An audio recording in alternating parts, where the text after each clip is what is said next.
How would you like to see the secret to reality? Would you like to have reality explained? Now, you've heard probably that, so I don't have a hard quit time today. So you've heard probably that one of the big problems with either the simulation or with the idea that God started the universe or the Big Bang is what happened before that, right? So if you could come up with a theory that handled what happened before, that would be a big advantage for explaining reality, right?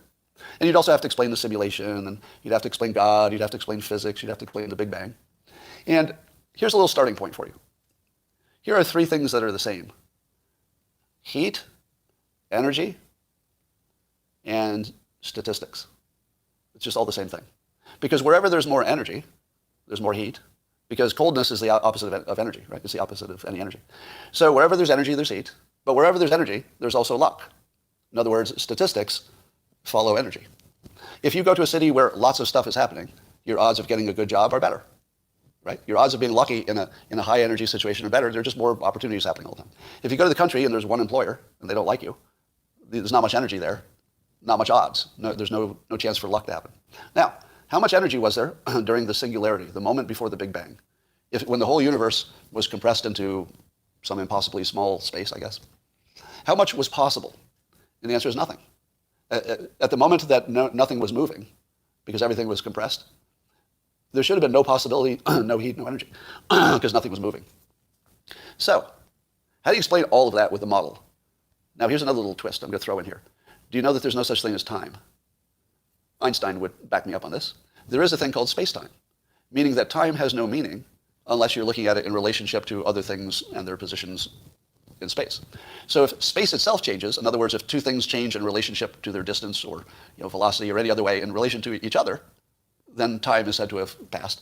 But it's really a change in space. So it's sort of that space-time thing are really all just the same thing.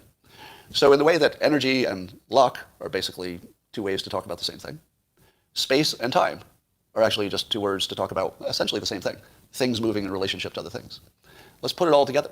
Simulation theory, God, Big Bang, how do you start when there could be no beginning, infinity, and all the rest? Well, you start with really sketchy handwriting. And I say, imagine reality looking like this, a Mobius strip. Do you know what a Mobius strip is? Basically, it's just for, let's say just for description purposes. So I'm not saying there's a physical Mobius strip in space somewhere. But for conceptual purposes, imagine that space and time are circular, or just to make it more sciencey, it's something where if you start here and you keep going, you end up in the same place. So I could have drawn a circle, but this looks more like sciencey or science fiction. So imagine what happens after the Big Bang. After the Big Bang, all right, so far I've explained time and infinity, and we've explained how there could be a beginning, because it's illogical that anything has a beginning, because there has to be something before that. But if space and time are in a loop, any kind of a loop, then you don't ever need a beginning, because it can just loop. It just is what it is. It just sits there as a loop and needs no beginning. But you might say to yourself, where did this come from? Well, maybe it came from a higher level simulation. Because if anybody creates a simulated world that thinks it's real, eventually that simulated world will also evolve until it can make its own simulation. So in theory, the simulations go all the way down. Every simulation will make another simulation to infinity. So there shouldn't be one of these. There should be something closer to an infinite amount of them over time. We don't know if that's happened yet. Now, how do you explain the fact that the Big Bang was supposed to create a situation where the gravity, because everything has gravity, would eventually slow the expansion of the universe, and then it would close back in itself and create the Big Bang again? That's what the scientists say.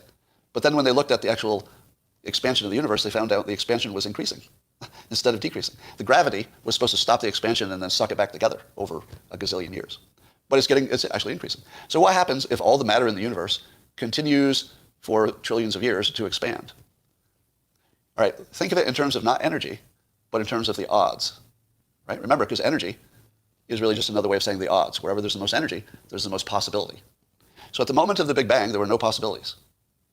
As soon as one thing changed, hypothetically, if one thing changed in that solid, nothing moving world, could that one change have made everything unstable and blown up into the entire universe? Now, once the universe is, as let's say, 14 or 15 billion years old, what happens to the odds of anything happening?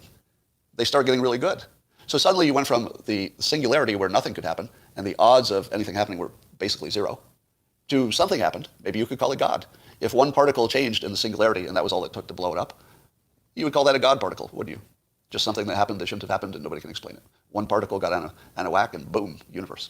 Now, as soon as the universe is big, you go from no possibility, when it's a singularity, to lots of possibilities. There might be aliens on other planets. We might be inventing fusion. Lots and lots of possibilities. But now let's play it out a few more trillion years. In a few trillion years, will there be more energy in any given part of the universe or less? Well, if everything's flying apart, do you get to the point where everything's cold and dark and dead, and all of the possibilities die again? Because if you do, maybe you don't need to get all the way back to a singularity. Maybe just all the possibilities are exhausted. And when you get back to a situation where all the possibilities are exhausted again, maybe it just starts over.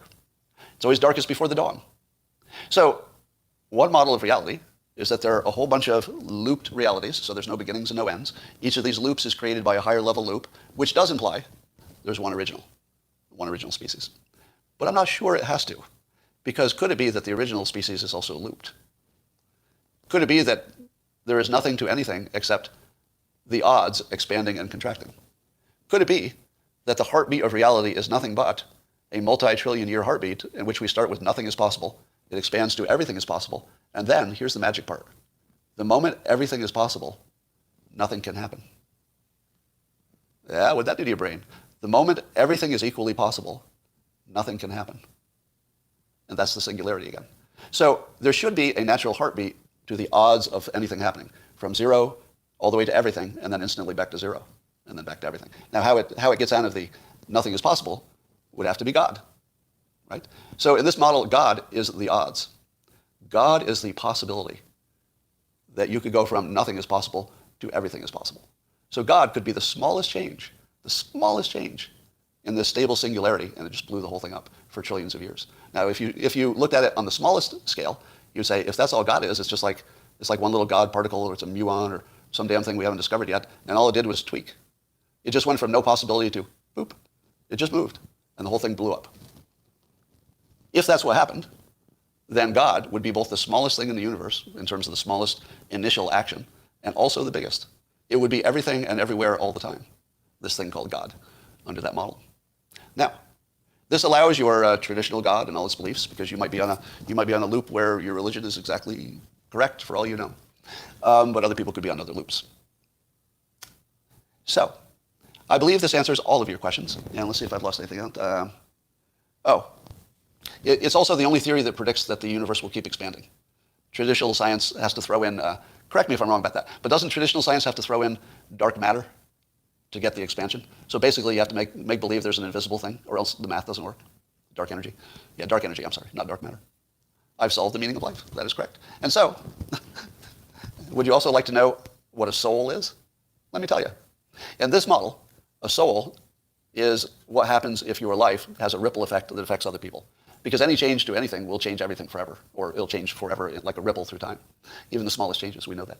So when people die, the thing you call grief, I like to say, is them incorporating their energy or the information that mattered from their life into the survivors. And they feel that as grief, but basically they're just merging with somebody else's soul, essentially, and taking that forward. So that's one definition of a soul. And the other definition of a soul would be some higher level entity that's managing your avatar. All right. And that is all I have for you today.